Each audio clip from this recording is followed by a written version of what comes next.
Sebo Chief Mona, Jeno Katumba Amara, Sebo Omiokawa Katikiro, Wichtiwa Kawase, Sebo Leader of Opposition, abakulembeze mwenna ba members of parliament, ba ministers, aba government ekimpatira, ne ba ministers aba government ya ddala.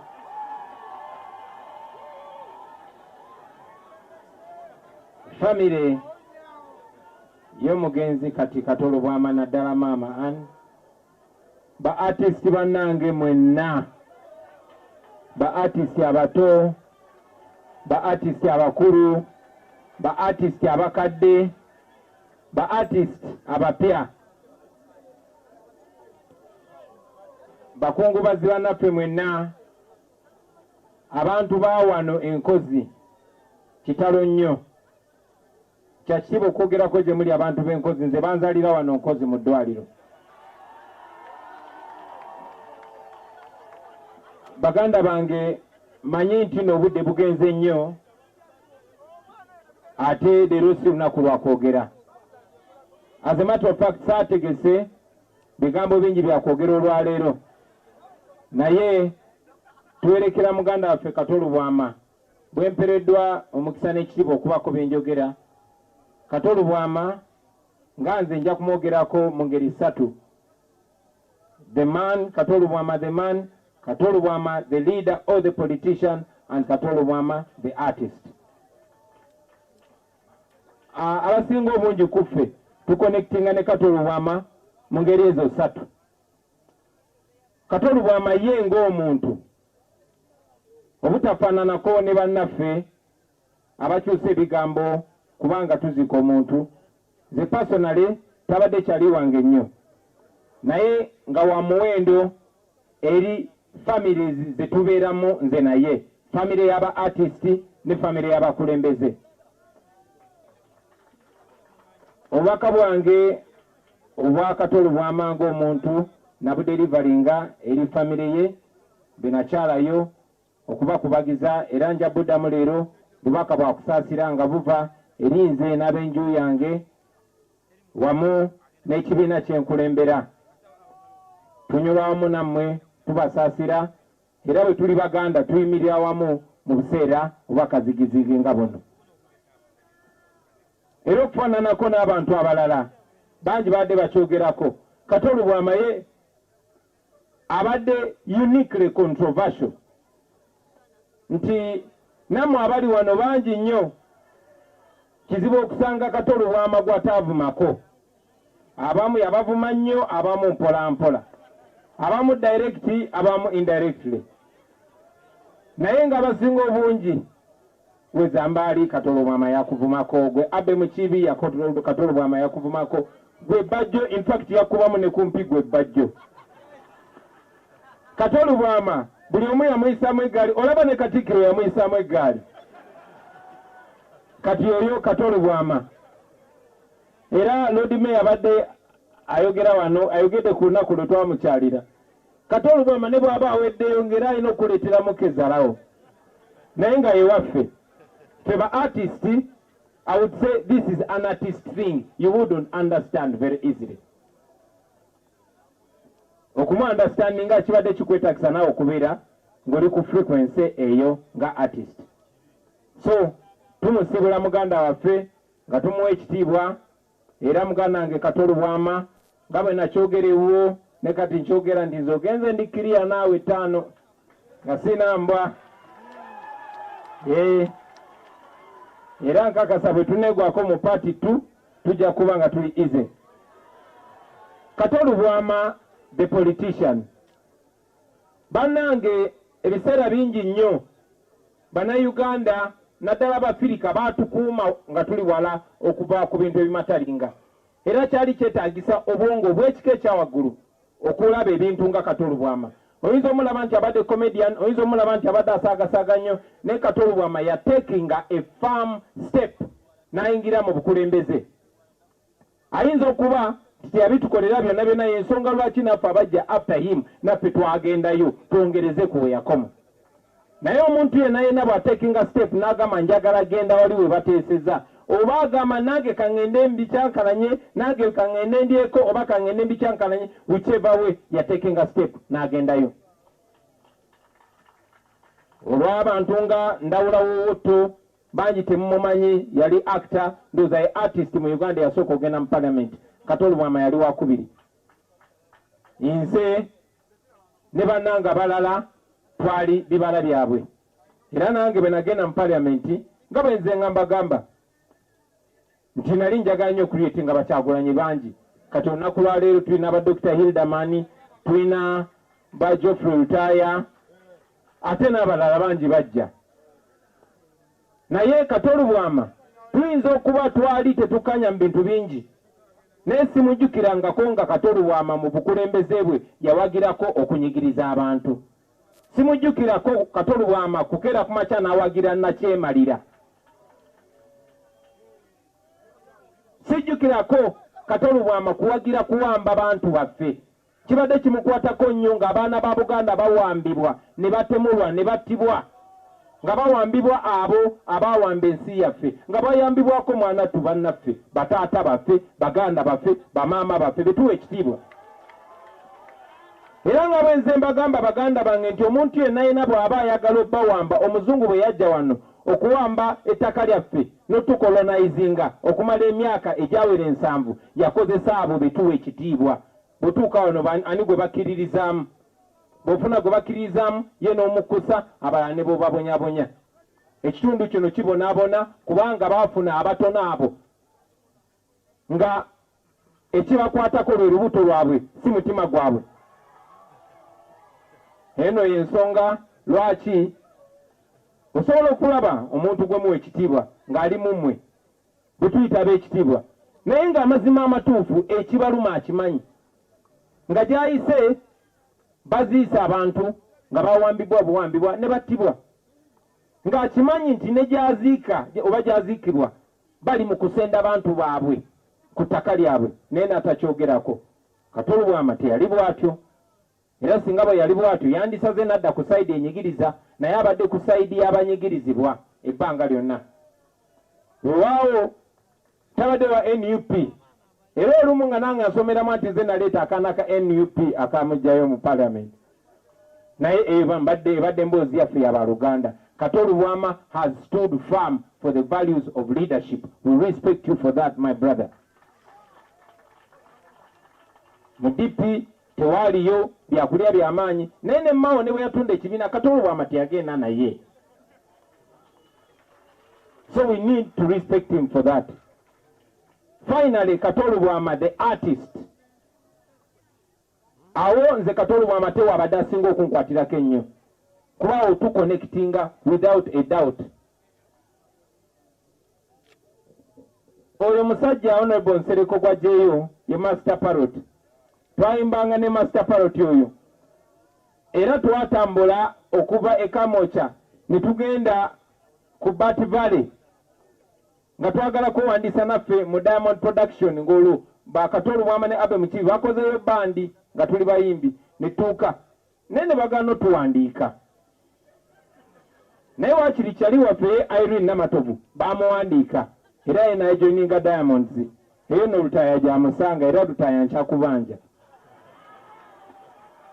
However, twamwenyumirizangamu nnyo, batuinspiringa nnyo in art.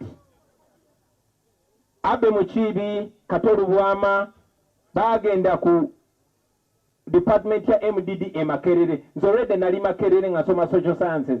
Ne kubanga twali tubegomba nnyo ate nga ne mukulu wange Eddie Wamporose, because of those people that we held so high in regard, na crossinga nengenda ku department ya MDD because of them. Era tebakomawo ne badevelopinga theatre mu Bugubi.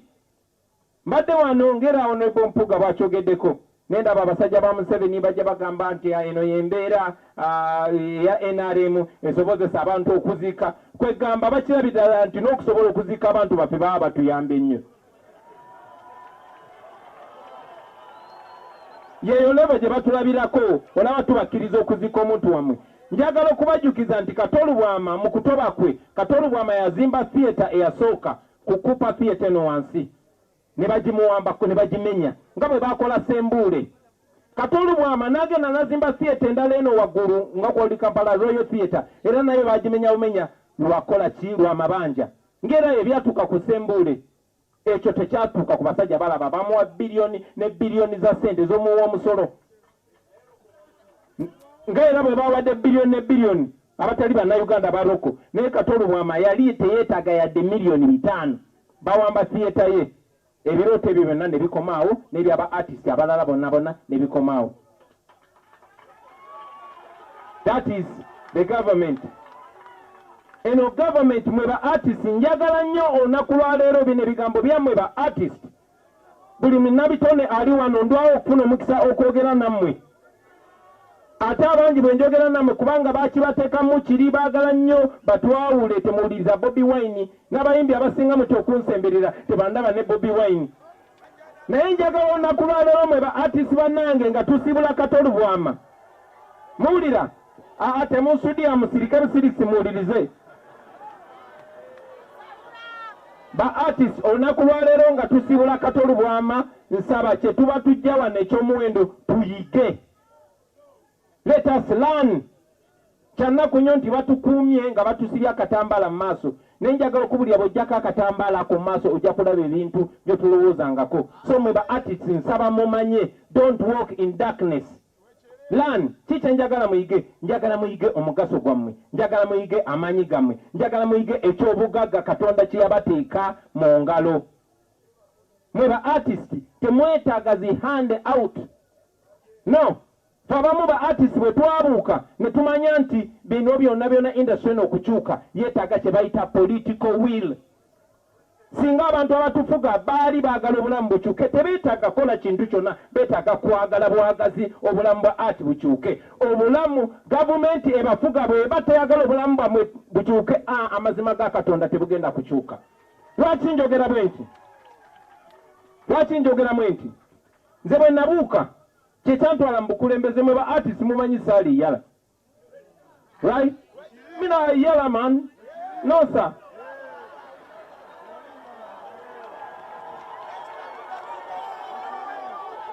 Naye twayagala kyetulabye tukiraga abalala n'abalala bakiraga abalala gyensonga lwaki twagenda mu bukulembeze kubanga tewali kyosobola kukyusa okujjako ng'obukulembeze busazeewo. Tokkirizanga omuntu yenna okugamba mbu toyogera ku politics. Politics kyeki? Politics embeera y'obulamu. Politics yasalawo n'emyaka emeka gy'ogenda okuwangaala. So olunaku lwa leero ndi artist, mwena mukimanyi, ate ndi artist mulungi. Naye sisobola ku practicinga profession yange kubanga abatufuga nga tebalina tteeka lye basonzeeko bagamba oyo abuusa nnyo banne temuddamu mukkiriza kuyimba mwena ne musirika.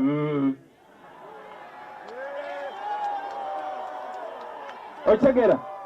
That is what politics does. That is what politics does. Olunaku olumu nali wa Pademan nga mukyalidde nensanga artist ng'ava Eritrea. Mbanzize nangamba ati aze ku recordinga Uganda kwata sola ku recordinga waabwe nemuga enange zize ku mixinga kayimba kange nagamba have you already given your script to the minister?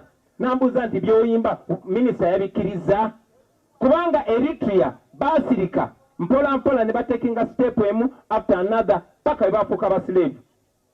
Era namwe mujjukira bulungi nnyo nti bali balesa amateeka nti gwe okuyimba oluyimba obukola omuzannyo minisita alina okukkiriza. Temubijjukira? So it takes the political will. I know twalubudde bungi naye honorable Sereko kankozesa eddakiika endala 3 bano ba artist ndwawo bafuna. So mwe ba artist it takes the political will. Bwe nagenda mu parliament namanya nti nze nyina emirimu mingi omulimu ogusooka ku representing aba artist naye omulimu omukulu ku representing abannayuganda bonna kuba wali abalimi wali abasawo waliwo abaki nze nemmanya nti eddagala lya kujjako dictator nengenda okujjako dictator naye ne mbateekerayo Kyagulanyi abalala Dr. Hildeman Sabeero gy'oyongere ogyeko wano sebo basebo ne bannyabo. So baganda bange bwe namanya nti ba artist beetaaga something done yes mwana ndo kuba president besalayira naye ne malonde ya shadow minister wa arts and culture ye Dr. Hilderman ng'omulimu gwe gugamba ki njagala muve wano nga mutegedde mwe musobola okukyusa obulamu bwammwe ekikyusa ebintu bakiyita policy yenkola enkola oba etteeka nti Uganda bakola bwe bati policy ya wano okujjako ng'ekyuse n'efevalinga ba artist era omulimu gwe nalagira Dr. Hilderman gwasookako kyetwali tukabira ebbanga lyonna twagala mulongoose copyright law twalina etteeka lya copyright lyayisibwa mu mwaka gwa 2006 naye etteeka eryo nga teriyamba bazanyi b'akatemba teriyamba abayimbi liyamba jasi bawandiisi ba bitabo n'abasiizi ba bifaananyi Dr. Hilderman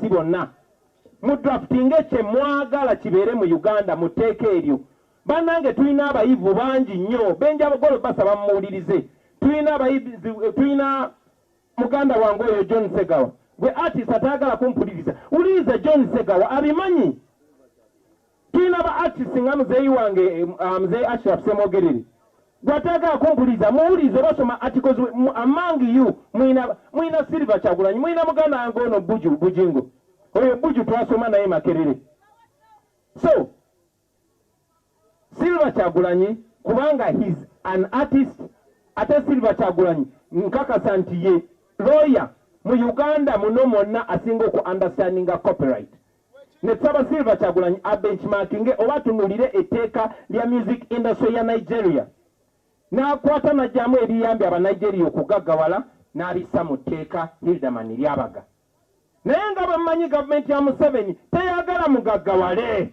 era gavumenti yayanguwa mangu njagala mupulirize mwe ba artist gavumenti yayanguwa mangu negenda nerumba Hilderman nemugamba kateteeka tulitambuze ffenna ne Law Reform Commission kyekitongole kya gavumenti ekiyamba okutereeza mu mateeka paka olunaku lwaleero kubanga baali baagala dikozesa bazanyira ku mitwe ate nammwe mwana bababuzaabuza mangu so abantu Hilderman beyafuna nabo leave mu parliament ogenda okubaga amateeka agaabwe gayisibwa dda gavumenti ya Museveni yali very quick okuyisa etteeka lya Honorable Nsereko erya computer misuse naye tebannaba kuyisa etteeka lya Hilderman lyeyaleeta njagala basaba mwe ba artist kuba mbagambe njagala tuve wano nga negye mulaga mulabayo muli enenya mweka temujja gamba nti tetwabalaga kituufu musobola okukwatagana mwenna ne muleeta buli omu ekirowoozo kyalowooza nti kyekiyinza omuyamba ne mubisa mu tteeka lino gavumenti ya Museveni bw'eba ebalumirirwa mugigambe nti ffe oba mwagala tukyawe Kyagulanyi artist munnaffe muyise etteeka lino lituyambe etteeka eryo teriyamba Kyagulanyi okay nange linnyamba kubanga nange ndi artist naye erijjo bayamba ekibayamba si bwe buhandawutu kubasisinkana babaweeyo obukadde bubiri no ebyo byakubadongowaza my friend kino kyemukola njagala mukikole kiyambe mmwe kiyambe n'abaliddawo ne artist yali ekalamoja nga teyeetaaga kujja Kampala bammanye ne artist yali embalala nga teyeetaaga kujja Kampala bammanye temulina kubeera ku mmase ya muntu yenna etteeka eryo bwe liyita ligenda kubeerawo emyaka n'emyaka lijja kuyamba oba owagira gavumenti oba togiwagira oba oyagala Kyagulanyi oba tomwagala naye nga bwe mbagambye nti eno gavumenti teyina interest yakubalaba nga mugaggawadde kuba bwe mugaggawala muba temukyasobola kufukamirira muhoozi bwe mugaggawala muba temukyasobola kufukamirira Museveni artist mu understanding open your mind muli bagezi nnyo njagala mu understanding ate namwe abakitegedde nsaba muleme kulimba balala ndaba nnyo nga batadde nnyo ssente how can you give 30 billion to artists to do what era muba mwagala balwanagane bulwanaganyi nga tewali kigenda kukyuka bayimbi bannange tebabalimba bino ebabalimba ne bakuwa omusirikale otambula mu kkuba akutte emmundu ebyo bakusudiya busudiya as a matter of fact singa mufumitiza mwandibadde kibalagana bulazi mbeera gye tulimu nga mulaba amagye g'eggwanga engeri gye bagazalawa poliisi y'eggwanga ne bakwata owa poliisi w'eggwanga n'akwatira omuwala ensawo owa poliisi agenda tambula no ffe ba artist tuli bantu bagezi muli bantu ba mugaso nga maliriza Honorable Nsereko onoonsonyiwa munnange gwe nawe oli artist ono twayimbanga naye no ye Menton Prince ono artist munnange nsaba muganda wange n'obwewombeefu onzikirize munnange guno omukisa gwe tufuna jasida kika 3 zokka okulaga bannaffe so neyazege ba artist njagala obbabulira muli b'amaanyi nnyo ensonga lwaki kati babatwalanga ekikulu ensonga lwaki babatwalanga ekikulu kubanga omu ku mmwe yavaayo n'agenda n'awangula Museveni yenze pulezidenti wa Uganda owaddala mukitegedde so mwe ba artist buli woobanga wenyooma lowooza ku Kyagulanyi buli woobanga obuusabuusa oba osaanidde lowooza ku Kyagulanyi ate nga nange ninga mmwe so mwekiririzeemu temukkiriza kukozesebwa kubanga ojja kukozesebwa okukakanya Kyagulanyi bakakanya gwe my friend naye ate singa etteeka eryo liyita ate nga kakasa lijja kuyita Dr. Hilderman bonna baagala ba artist mwe ba artist eno ekyansi yammwe kati mwe mukitwale nti temuli bakyali bange in fact temunneefasa nakuneefasa wabula gavumenti mugigambe no listen ate ndi very serious mwe ba artist musooke muyimirenga mmwe mugambe gavumenti kino kye twagala ne kino muyina omukisa ogutabanga wate nga temugenda kuddamu gufuna ono musajja simanyi gye baali batunudde ne bakuwa leave of parliament kaakati muyina opportunity buli kye mwetaaga kibali mu ngalo 5 bwezi bwe musisinkana temusinkana kugabana sente za muwa musolo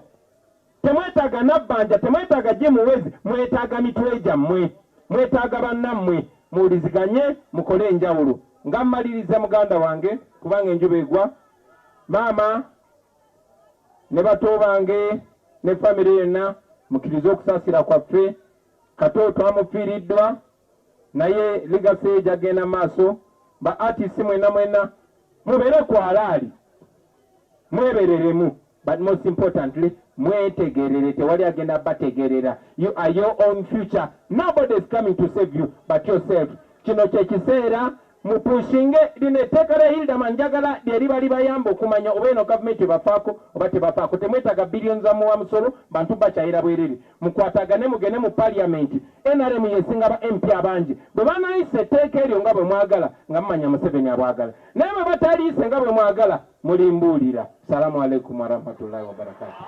Wa alaikum salaam warahmatullahi wabarakatuh.